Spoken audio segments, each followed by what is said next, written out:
如果你每天下班后有2-3个小时的空闲时间，做什么兼职或者副业比较好呢？有没有那种月入过万的副业呢？大家可能经常在互联网上看到这种副业的广告，小白无门槛就能做，日入几百，月入过万。恰巧呢，我以前在上班的时候，业余时间为了多搞点钱，也曾经接触过大量的副业项目，当然也被收割了不少。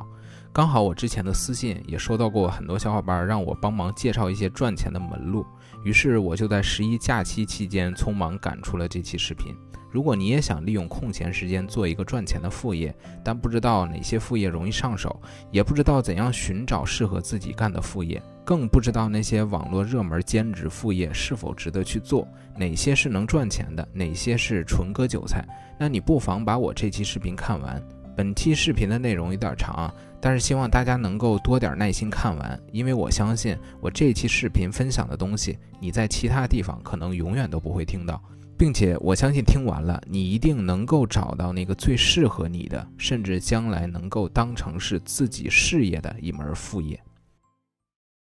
大家好，我是帮你提升赚钱思维的 UP 主若男。我曾经在短短1年的时间内赚到了自己之前10年打工赚得的钱。我的这档节目的宗旨就是把自己曾经赚钱的经历总结成经验讲给你听，希望看到我视频的人不会像我一样在人生的道路上多走了10年的弯路。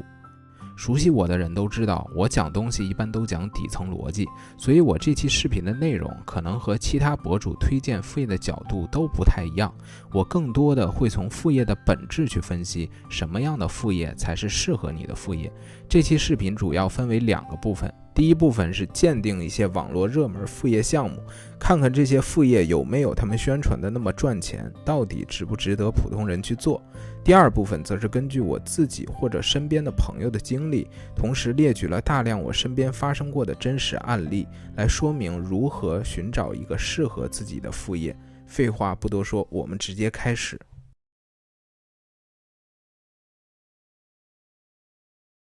现在网上的副业项目非常多，但多数都是大同小异。我把这些热门副业分成以下4类，一一剖析这些副业底层赚钱的逻辑是什么。当然，以下的内容可能会得罪非常多的人，所以希望大家能够把保护打在公屏上。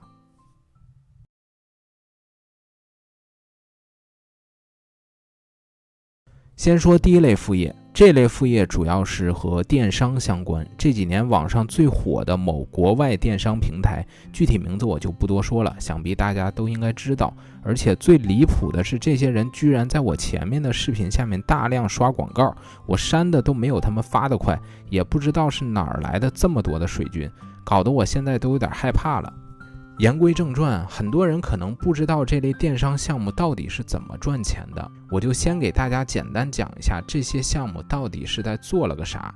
我们都知道，我国是一个制造业大国，而且是全产业链的，很多我们自己国家制造的东西在国外都卖得很贵。比如说一些日常用品，就拿这个电动牙刷来说，在我们国家制造成本只有几十块，但到了美国商场里呢，利润翻了10几倍。于是我们就可以赚这个差价，本质上还是一个赚老外信息差的生意。这个东西早期确实是在00几年的时候带富了一大部分人，但是后来由于物流太长，压货周期太长，再加上前些年美国金融危机，所以做外贸的后来都不怎么赚钱了。但是随着互联网的发展，电商产业的兴起，这个项目又重新火了起来。因为以前网络不发达，当时很多做这个项目的都是大厂在做，货源也都是批量供给国外的商家或者超市。现在由于电商的兴起，则变成了直接供货给个人。其实你可以把它想象成是淘宝，就好比是你在国外开了一个淘宝店，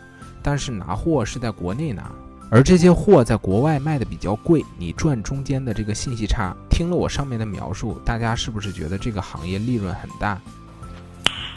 Nice。 的确啊，从宏观上来讲，这个行业确实是一个能够长期带来利润的行业。但是如果你只看到这里就傻的去做了，那我只能说明你还是太年轻了。做这行呢，在国内绝大多数是卖课的，先培训一般就是先教你注册公司，因为是在国外做嘛，还要选站点，还要支持 Visa 的信用卡，再采购发票，还要有稳定的虚拟 IP 地址，这些准备工作都做好了，还要选品、做流量啊等等。我说完了这些，你还觉得这个东西很简单吗？我上面的描述啊，其实大家都看懂了，这个东西不过就是国内电商的一个变体，本质上跟淘宝、拼多多都是一样的。你如果在国内连淘宝都没做过，在国外的平台做，还多了一个物流的风险，你还要做好售后跟用户扯皮，你确定你能做好吗？总结下来，如果你是一个普通人，不会做流量，不会运营，不会转化，不会选品，没有好的供应商，不会做售后，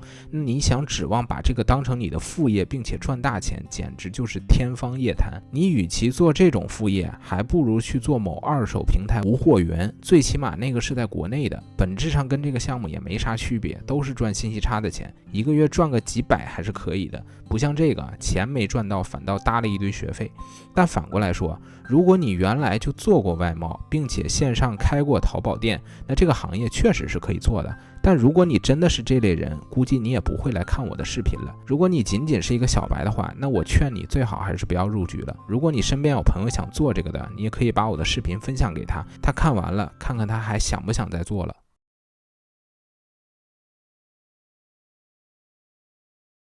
再来说第二类副业，某短视频平台上面的项目，这类项目也很多，但是基本都大同小异。从几年前的书单、影视剪辑、短视频带货，到现在比较火的小说推文，这2年根据这个又衍生出来了 AI 推文，还有一些类似的其他项目。因为它们的本质都差不多，所以我放在一起讲。还是简单说一下这类项目具体都是啥东西，怎么变现的。就拿小说推文来说啊，大家平时在刷抖音的时候，如果你经常看这类推文的账号，可能会看到左下角这里有一个站外的链接，一般都是其他平台看小说的 APP。 小说推文实际上就是用户刷到你的视频，看了小说的一部分，如果他想看后面呢，就要点进这个 APP。 用户通过你这个视频点进来之后呢，就相当于你帮助作者引流了，会给你一部分佣金。但是问题来了，这些小说是别人写的，版权在其他平台，你这么直接复制别人的作品，不就是侵权吗？那怎样做到不侵权呢？你可以去平台方找这些方面的运营，在他那里获得版权，你就可以搬运了。怎么获得版权呢？交钱呗，交完钱你有版权了，可以合理搬运了。但是问题又来了，你做过抖音吗？或者说你以前做过公众号这类自媒体吗？你知道抖音的运营规则吗？你既然不会运营，不会做流量，那你发的内容凭啥火呢？经常是一顿操作猛如虎，一看播放250。所以这类项目，你以前如果从来没做过自媒体，普通人看看就得了。那些做得好的也都是懂流量的，他们是在这个行业打拼了很多年的。换句话说，他不做小说推文，他自己懂流量，做其他任何赛道都是没问题的。况且这类项目不需要什么基础，随便找个大妈培训个1天也都能做了。你觉得这种没有门槛的项目会赚钱吗？这种项目刚出来的时候确实是能赚钱的，像前些年的书单、好物分享、影视剪辑等等。我2019年开始做自媒体，是亲眼看到过身边的人做这些赚到钱的。这些项目刚兴起的时候都能赚几个月的快钱，但是如果有一天你在网上看到有人教你去做了，并且能把具体的步骤都告诉你，那只能说明啊，这个项目现在已经很卷了，不赚钱了。反而赚钱的都是卖课的，打的就是一个信息差，骗的就是那些想不劳而获的小白。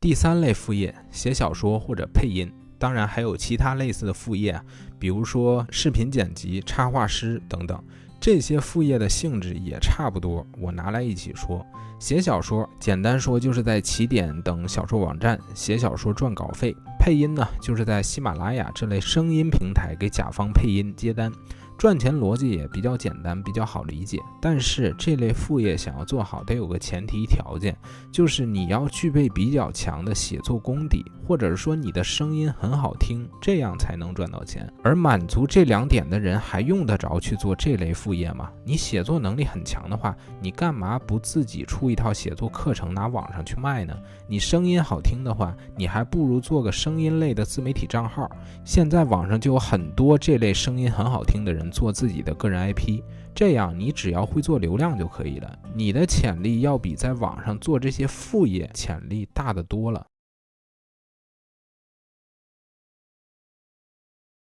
最后一类副业，比如刷单、客服、跑滴滴、送外卖、打字员等等，这类副业我就不详细讲了，因为这些副业本质上都是出卖你的时间赚钱，而且并不能对你的能力有任何提升。如果你不是急于用钱的话，我都是不推荐的，除非你将来想当一名职业赛车手，那你可以去跑滴滴或者送外卖去练练手。大家有没有发现我上面所说的所有的项目都有一个共同点，就是宣传这类副业往往伴随着以下这些关键词：简单、易操作、零基础、无门槛、普通人就能做、小众项目，只需要一部手机，轻轻松松月入过万。我只能说，相信这些东西的人呢，你与其去做这些副业，还不如出去摆摆摊儿，因为摆摊儿是真正能锻炼你商业能力的东西。我可以很负责任地告诉大家，在这个世界上不存在任何没门槛、不需要技能和资源的副业。可能早期会有人通过信息差发现这类赛道，他们会赚一笔。关于如何找信息差的问题，我前面视频有讲过啊，这期视频就不详细说了，大家可以回看一下。但是随着信息差逐渐透明，越来越多的人知道这个赛道，那这个赛道的利润会越来越低。这时候最早的那批人就会去做这个项目的教学培训，再赚一笔，直到这个赛道的利润拉回平均值。看到这里，可能大家会说了，你讲了一大堆，这个副业也不能做，那个副业也不能做，那到底有没有适合普通人做的副业呢？还真有，但注意啊，我上面也说了，真正赚钱的副业绝对不是普通人随随便便就能做的。你能在某个领域赚到钱，你本身也不是普通人了。就拿我上面的例子来讲，你若真的以前做过外贸，又做过淘宝，那去某国外电商平台做副业就是降维打击，你必然能赚到大钱的。你懂流量，懂运营，这样你在做抖音上的那些项目也一定是能赚到钱的。这里就引申出今天要说的第二个问题：如何选择一份适合自己的副业？我的答案分为以下4步。第一步就是一定要根据自己的特长去做选择。我原来单位有一个做运维的同事，他在闲暇之余写了一套搭建 SSH 服务器的教程。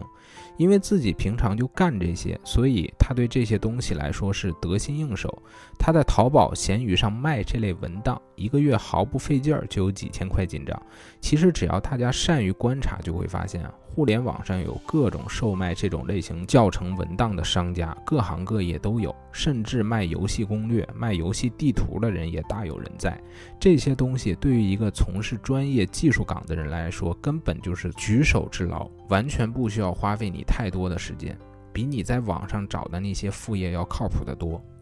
还有一个例子，我原来的单位有一个做开发的同事，现在做到了项目经理这个职位，带了一个小团队。在公司除了带团队之外呢，还会经常面试新人。前几年他在业余时间里开通了自己的微博账号，当然不止新浪微博，其他各个平台都有他的账号，包括自己的微信公众号。他时常在上面不时地分享自己一些职场经验、生活日常。他也经常在知乎上回答一些刚入职的小白的一些问题，久而久之粉丝也就多了起来，全网各个平台的粉丝加起来也快几十万了。于是他后来开始接一些咨询，客户就是那些刚步入职场的新人，回答关于职业规划、公司选择等职场类问题。通过这个副业，他自己也赚了不少的收入。近些年他也开通了自己的视频自媒体账号，最近还打算把自己的职业规划的经验总结成课程售卖。对于他来说，这项副业赚到钱的同时，也能提升自己的专业技能，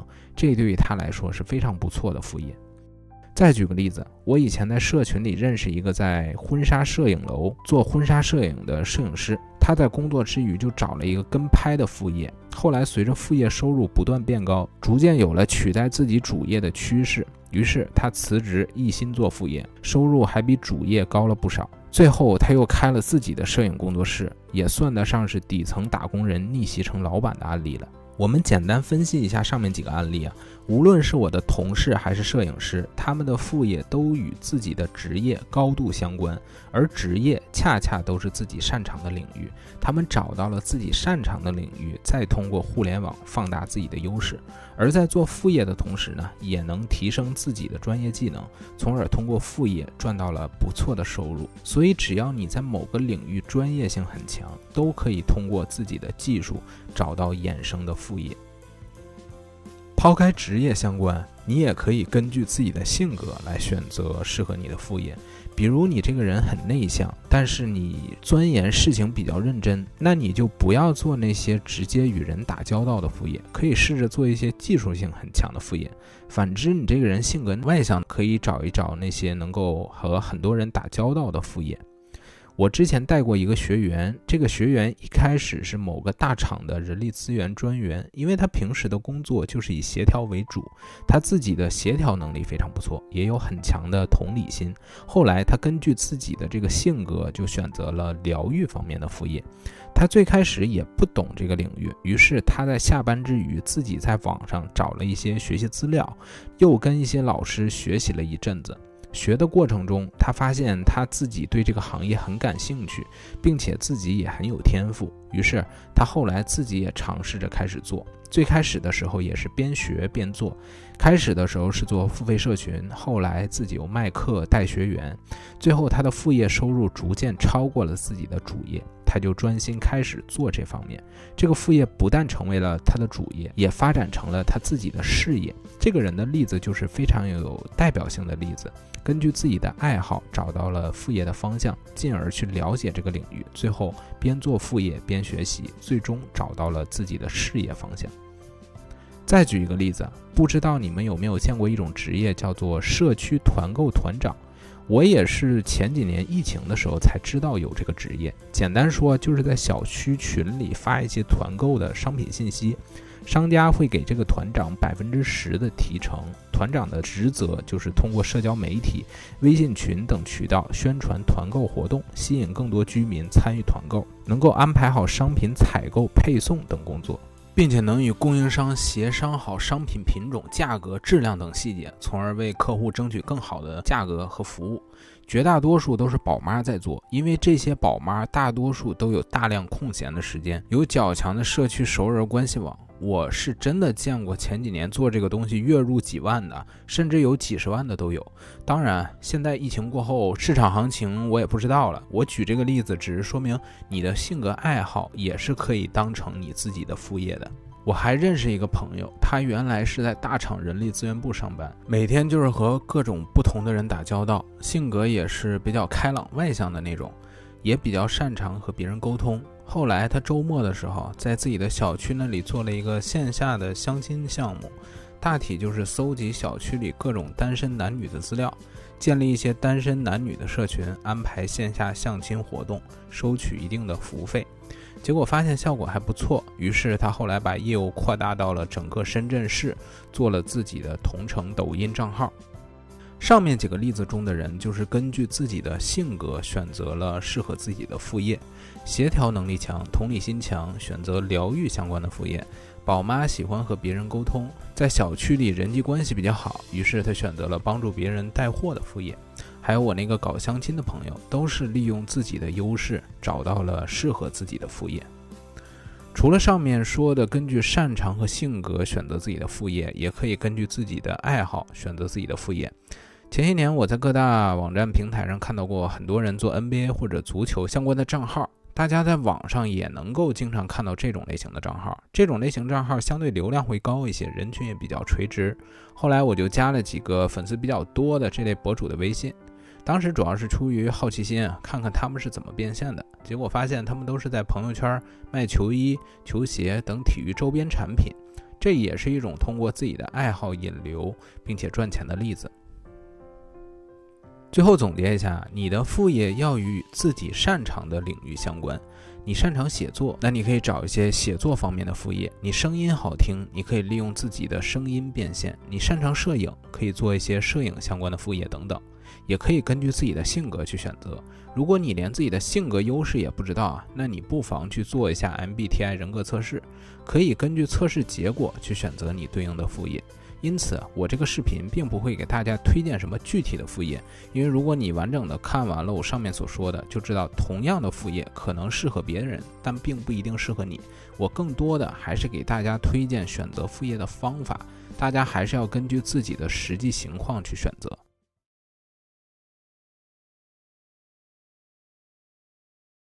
按照上面的步骤选好了你的副业方向之后呢，先不要着急投入大量精力去做。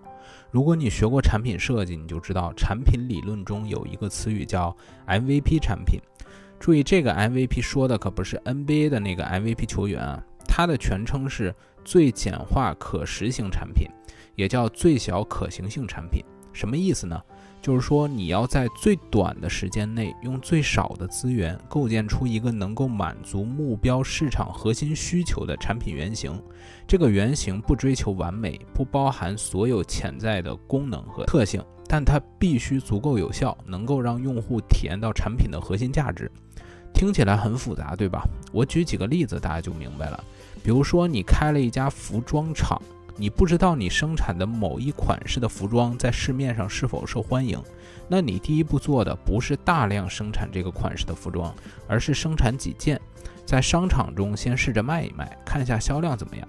如果销量好，就可以大批量投入生产。再比如你自己研制了某个冷饮的秘方，你想知道这个冷饮卖得好不好，第一步可以在你自己的小区里摆个摊儿，看看销量怎么样，再决定后续是否卖这个冷饮。线上做项目也是一样的道理，比如说你是一个个人 IP 的账号，想做矩阵，那你做矩阵的前提就是先把一个账号的流量、转化、变现、销售这个闭环跑通，然后再选择批量做矩阵号。这其实用的也是这套产品理论。大家在做副业的时候，同样也要运用这个原理。就拿我上面说做相亲的那个朋友来说，他一开始有这个想法的时候，并没有投入太大的规模，而是先在自己的小区里做试验，发现有这个需求的人还挺多，于是他才把自己的业务扩大到整个深圳市。我以前有一个学员他自己是英语老师，他准备做自己的英语课程，准备了几个月也没准备好，因为他总是想在课程中加入一些新的东西，但是不知道这些东西用户到底需不需要。后来他来问我怎么办，我说你先不要做课程，你先把自己的课程目录做出来，并且在你的公寓或者私域平台发布一个调查问卷，看看有这些需求的人是否很多，然后再去设计你的课程。这其中用到的也是 MVP 产品的核心逻辑，把成本降到最低，做一个能够满足目标市场核心需求的产品原型。做 MVP 产品的过程中，还要不断的对你的产品进行迭代和优化，这个就有点像我们做项目，先做最基础的功能，上线之后再针对用户的反馈不断的优化。我们玩游戏也是这个道理啊。现在的游戏在上线之前一般都会出一个试玩的 demo， 再根据用户的反馈做出一个 1.0 版本，随后再不断的推出新的补丁，不断的优化游戏，最后再做 DLC。 做产品的时候，不要想着自己的第一个产品就要做得多么的完美，好的产品都是一步一步迭代出来的。不光是做产品，就拿做副业这个事情本身来说，也要用到这种思路。有些人不管是做什么事情，都想着我要有一套完整的完美的计划，全部准备好了我再开始做。我刚开始创业的时候也是这么想的，殊不知你可能永远都不会有准备好的时候，因为这个世界唯一不变的就是变化，大环境一直在变，你的准备也永远赶不上变化。所以如果你真的想做一份副业或者做一个产品，第一件事情就是直接行动起来，先去根据我上面说的选择好你的副业方向，先做它几天看看效果。你想做电商，不妨先做起来，卖出自己的第一件商品。你想做自媒体，先发几个视频看看反馈，然后再根据你拿到的结果看一下这个项目是否适合你。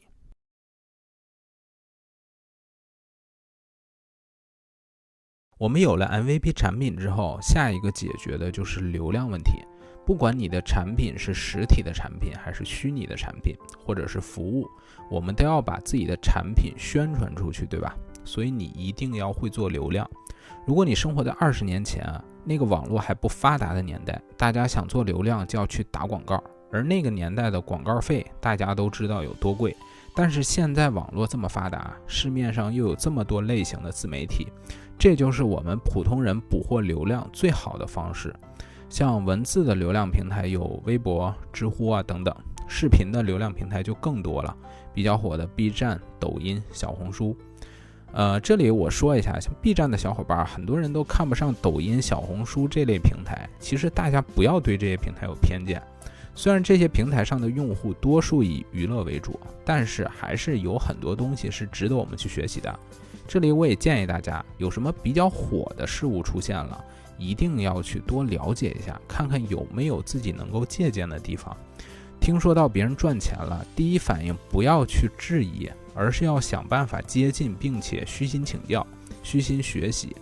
现在很多人都有一种仇富的心理啊，认为为富不仁，包括以前的我自己也是，看到别人赚钱了，我心里的第一反应都是，这人一定是钻什么法律的空子了，做的肯定是什么见不得人的勾当，赚的肯定也都是黑心钱吧，我才不屑于以这种人为伍。但是随着我这些年自己创业，接触到的有钱人越来越多，我才发现原来这些人都是这么的善良，他们的钱也都是通过正经渠道赚来的，哪有什么黑心钱啊？甚至有很多人都会拿钱去做慈善，反而是那些经济环境极差、生活在困苦环境中的人，反倒会做出一些为人不耻的行为。这种事儿我见得太多了。那话题有点扯远了，我们还是回头来说一下做流量的问题啊。关于这个做流量，很多人有一个误区，他认为自己的逼格越高，流量就越好。但其实恰恰相反，流量和逼格是相互对立的，逼格越高，流量越少，反而是那种越接地气的东西才越受广大群众欢迎。所以很多人做流量都是在自嗨，却没有考虑用户真正想要什么，最后还抱怨平台不给自己流量。比如说你的主业在店里当摄影师，副业是做摄影跟拍，那你宣传自己跟客户沟通的时候，就不要跟客户讲那些摄影的专业知识来凸显你的逼格。我相信以你的专业水平，写一篇论文都没关系，但是客户是来找你拍照的，不是听你这些履历有多牛逼的，你直接把你过往的一些成品展示给客户看就可以了。这几年随着自媒体的兴起啊，很多以前在线下做老板的也在线上做自己的个人 IP， 但是你可能会发现啊，往往那些坐在办公室一本正经的像讲课一样给大家讲道理的视频啊，流量都没有那种穿着休闲装在自己家卧室给大家分享知识的博主的流量高，就是因为后者比前者更接地气。我以前见到过很多专业的电影团队来线上拍短视频，他们有专业的团队，但结果往往都以失败告终，也是这个道理啊。所以记住一句话，逼格是流量的敌人，做流量切记不要自嗨。除了接地气，做流量还有一个误区，就是很多人以为讲干货流量就高，但是恰恰相反，干货往往都是不能得到广泛传播的，而能够广泛传播的往往都是那些标题党。其实不光是在线上，线下也是一样的道理。你在集市卖东西，你的货再好，你不会吆喝，你一样卖不出去。而那些懂得营销、懂得抓住用户心理的人，反而卖得很好，但是他的货也并不一定就是最好的。现代社会，酒香也是怕巷子深的。这个社会老实人往往都是被欺负的一方，所以我们想在商业社会立足，还是得需要一些小心机的。当然，我说的这个小心机绝对不是让你去做一些违背伦理道德的事情，诚信这个东西是必须放在第一位的。就拿上面的标题党这个事儿来说，确实这个东西会欺骗一些人的感情，但是别人都这么做，你不做，你可能连生存下去都很困难。不过你在卖你产品的时候，你不能造假，不能夸大宣传，这个是底线。那前几年抖音某大 V 被人民日报点名割韭菜，大家应该都看过这个新闻。其实本质就是虚假宣传，他的短视频培训课程是骗人吗？那理论上来讲也不是，但是他鼓吹宝妈在家做视频就能赚很多钱啊，学完了第2周就能变现，那这些就有点夸大宣传的意思了。做流量还有一个误区是，很多人认为流量越大越好，其实不是的，流量大并不一定就能赚到钱，做流量最重要的还是要精准。前阵子我这个小区里来了一帮卖悠悠球的，他们的阵势搞得非常大，还专门请了一个专业的表演团队跳一些广场舞这类节目，吸引了小区的很多大叔大妈。围观的人倒是挺多的，但是绝大多数都是看热闹的，真正买的人其实很少。他们流量做得很好，但是不精准。如果他们在学校附近去表演的话，那效果肯定会好很多。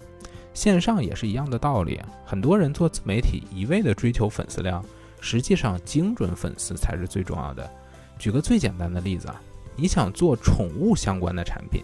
比如你想卖猫粮狗粮什么的，但是你发现你的视频都是在晒你自己家的猫狗有多可爱，那这些确实能吸引很多喜欢宠物的观众，但是喜欢宠物的观众并不一定养宠物，养宠物的观众并不一定关注你，因为他们自己家的宠物一样很可爱。就拿我自己来说，我从来不养宠物，但是呢，我也关注了很多宠物博主，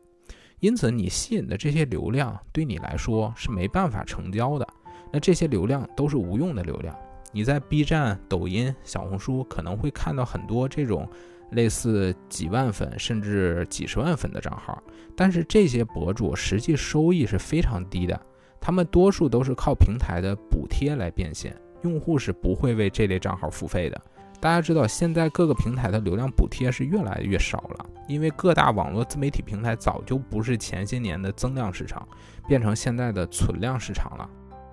我之前有一个学员做留学相关的账号，他在小红书上只有700多个粉丝，但是他的年利润早就超过了100万，因为他的流量非常精准，而且有这类需求的人多半都是富二代。所以做任何事情与其在红海赛道和那些大 V 去竞争，不如找到专属于你自己的小而美的蓝海赛道来的实在。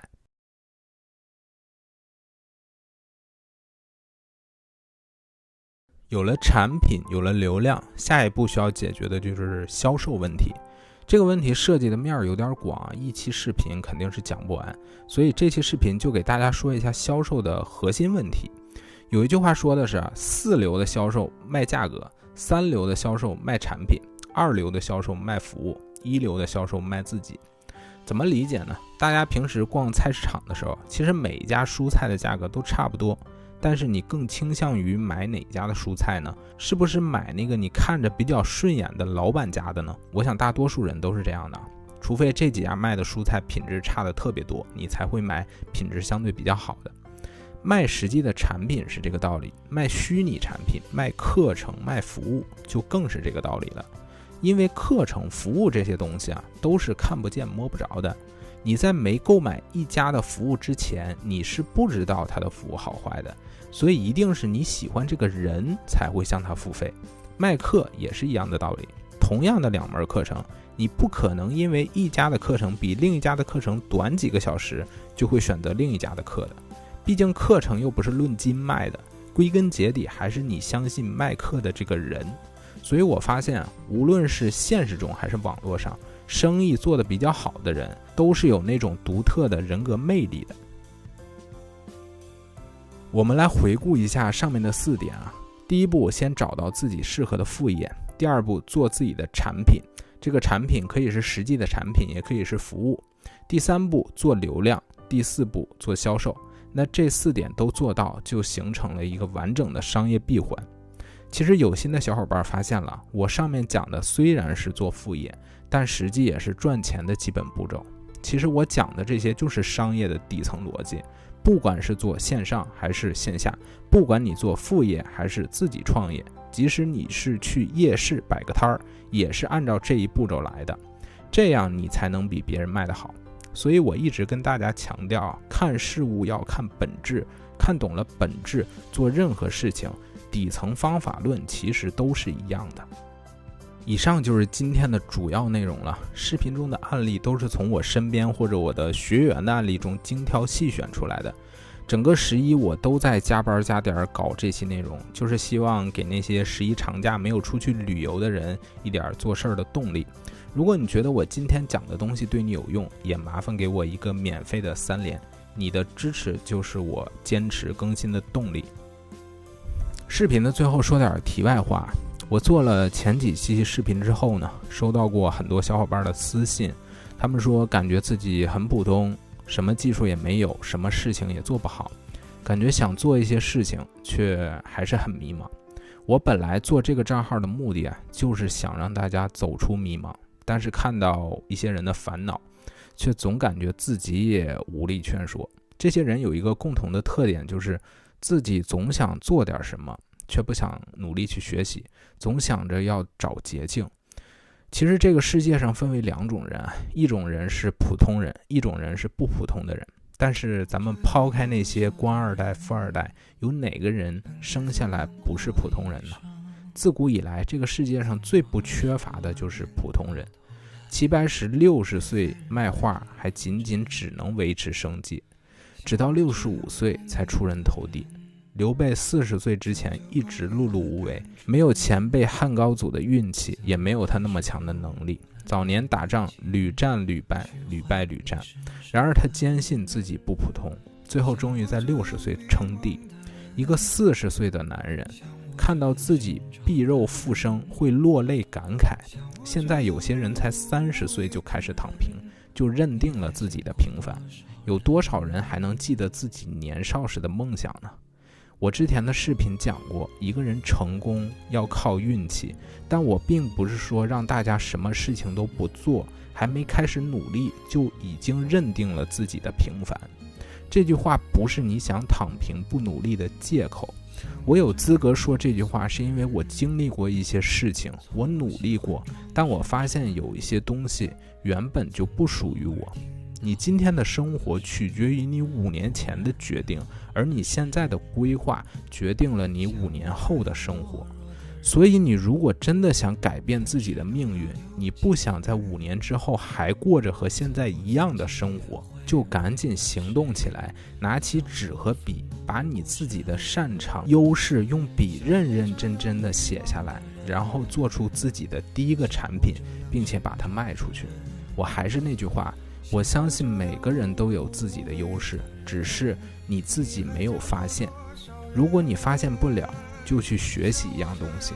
蔡康永说过一句话，15岁的时候觉得游泳难，放弃游泳，到18岁的时候遇见一个你很喜欢的人约你去游泳，你只好说我不会。18岁的时候觉得英文难，放弃英文。28岁的时候出现一个很棒但是要会英文的工作，你只好说我不会。